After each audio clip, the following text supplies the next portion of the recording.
चलिए, तो फाइनली दूसरा गाना भी रिकॉर्ड हो गया। सेकेंड सॉन्ग आज रिकॉर्ड कर रहा हूँ और इसके बारे में भी बात करेंगे आपको कि कैसा गाना है, दूसरा गाना कौन सा है जो कि इस तरह से अनाउंसमेंट करके आप सबको बताया गया। लेकिन उससे पहले हम बात करेंगे थोड़ा सा भोजपुरी को लेकर के, थोड़ा सा भोजपुरी के गरिमा को लेकर के बात करेंगे। दोस्त कहते हैं कि भोजपुरी में एक दो ऐसे कलाकार है जो कि भोजपुरी का स्तंभ है, ठीक है। लेकिन अब बहुत पहले था कि भोजपुरी में कंपटीशन होता था, लेकिन कुछ ऐसे कलाकार हैं जो कि अब ऐसा हिंट कर रहे हैं कि हम बड़े बड़े बॉलीवुड और हिंदी वालों से मतलब कुछ बेहतर करेंगे और कुछ ऐसा करेंगे कि हमें नहीं जाना पड़ेगा उन लोगों के पास, वो लोग खुद चल के हमारे पास आएंगे। जैसे कि बात कर सकते हैं तो अभी लखनऊ में एक आम महोत्सव हुआ था। उस आम महोत्सव में पवन सिंह एक स्टेटमेंट बोले थे। पहले तो गुरु वाला स्टेटमेंट आप सुन लीजिए, हम भी सुनते हैं और आप भी सुनिए। फिल्म आई है स्त्री 2, जिसमें मैंने गाना गाया और आप सभी का इतना प्यार मिला और लखनऊ में ही इवेंट हुआ।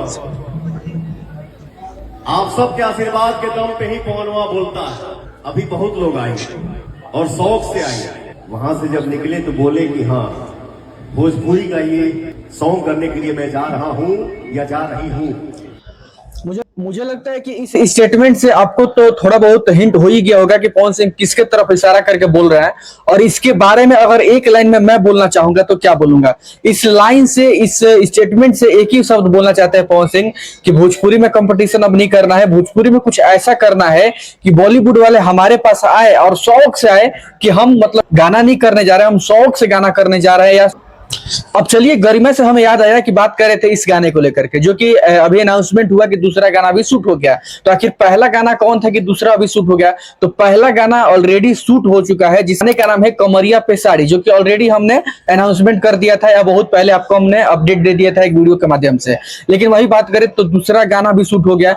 लेकिन भोजपुरी में पवन सिंह तो गाए हैं, ठीक है, समझ में आ रहा है। लेकिन वही बात करें तो ये शख्स कौन है, इसके बारे में अगर आप जान जाएंगे तो आपको पता चल जाएगा कि भोजपुरी का गरिमा किस लेवल तक जाने वाला है और क्या होने वाला है। दोस्तों बात करें तो इनका नाम है साबिर अहमद, जो कि एक मुस्लिम है, लेकिन ये आम इंसान नहीं है, जो कि इनका मासूम चेहरा दिख रहा है। इस मासूमियत पर मन जाइएगा, ये ऐसे ऐसे कारनामे किए हैं कि बॉलीवुड इंडस्ट्री को अकेले हिला कर रखे हैं। दोस्तों बात करें तो एक राइटर है, लेखक है, एक लिरिक्स देते हैं। और वहीं बात करें तो बॉलीवुड में लगभग लाखों गाना इन्होंने मतलब कि लिख कर दिया है। और मुझे नहीं लगता है कि बॉलीवुड में जितने भी फिल्म आते होंगे और उस फिल्म में इनका गाना ना हो, ऐसा हो ही नहीं सकता। तो इस इंसान का मतलब कि आप महत्व समझ सकते हैं। आपको कुछ एग्जांपल के तौर पर आपको हम बता देते हैं कि कौन कौन से गानों में इन्होंने, कौन कौन से फिल्म में मतलब कि अपना अपना गाना दिए हैं। सलमान खान का एक गाना है धीरे धीरे चुपके चुपके, जो कि सलमान खान को उन्होंने इस गाने को लिख कर दिया था, धीरे धीरे चुपके चुपके। और बात करें तो अरुणिता, जो कि अरुणिता को आप जानते ही होंगे, जो कि इंडियन आइडल की बेस्ट सिंगर थी, और उसने एक गाना गाया है जिस गाने का नाम है पिया जी के संग, जो कि इन्होंने ही लिरिक्स लिख करके दिया था। और बात करें तो बी प्राक के साथ भी इनका गाना है, जो कि इन्होंने खुद लिख करके दिया है। एक और गाना है सलमान खान का दिल दे दिया, जो मतलब इन्होंने ही इस गाने को लिखा है। बद्री की दुल्हनिया की तो चीज बड़ी है मस्त मस्त, मतलब कि ऐसे ऐसे गानों यही लिख करके दिए हैं और लोगों को पता नहीं होगा कि भाई साहब इतना सुंदर सुंदर गाना कौन लिखता है। तो इन्होंने ही इतने सुंदर सुंदर गीत लिखे हैं। में संजय दत्त का एक फिल्म आया था भूतनाथ, उसमें गाना इन्होंने दिया है महाकाल महाकाल करके एक गाना दिया है इन्होंने। अभी हाल ही फिलहाल में रिलीज सोनू सूद का एक फिल्म, जिस फिल्म का नाम है फतेह, उस फिल्म में भी इन्होंने ही एक गाना दिया है।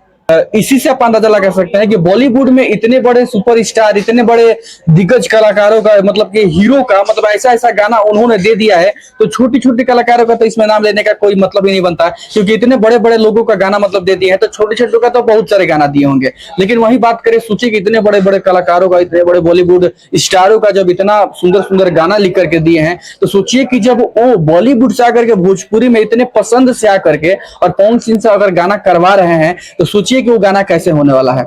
एक बात तो कंफर्म है कि भोजपुरी में जो आप डिक्चिक डिक्चिक सुनते हैं उसमें तो ऐसा कुछ नहीं होना है, तो कुछ अलग होगा, अलग म्यूजिक, जैसे कि बॉलीवुड हिंदी वालों का म्यूजिक होता है, वैसा कुछ आपको म्यूजिक देखने को मिलेगा। और हाल ही फिलहाल में अभी रिकॉर्डिंग हुआ था, उस रिकॉर्डिंग से कुछ क्लिप भी वायरल किए हैं साबिर अहमद, जो कि बताया है लोगों का कि चलिए गाना डन हो गया, कंप्लीट हो गया। जब सोचिए कि साबिर अहमद जब इस तरह से गाना दे रहे हैं तो कुछ अच्छा ही देंगे, और जब इतने बड़े बड़े मतलब कि दिग्गज कलाकारों को जब नचा सकते हैं, घुमा सकते हैं, तो सोचिए कि जब भोजपुरी में आकर के पवन सिंह के साथ काम कर रहे हैं, तो सोचिए कि क्या करने वाले हैं, कुछ अलग ही करने वाले हैं।